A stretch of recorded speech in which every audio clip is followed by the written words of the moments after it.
വലിയ കൂട്ടായ്മയുടെ വലിയൊരു സംഗീതമാണ് ത്രിയേക ദൈവത്തിൽ നിലകൊള്ളുന്നത്.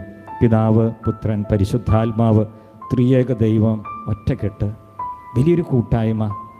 ഈ കൂട്ടായ്മയാണ് ലോകത്തിലെ കുടുംബത്തിലുണ്ടാകണമെന്ന് ദൈവം ആഗ്രഹിക്കുന്നത്. അതുകൊണ്ട് തന്നെ പിശാചിനെ ഏറ്റവും പേടിയാണ് കൂട്ടായ്മ. അതെങ്ങനെയെങ്കിലും പിശാച് ഭിന്നിപ്പിക്കാനായിട്ട്, ഭിന്നിപ്പിൻ്റെ ആത്മാവാണ് പിശാച്.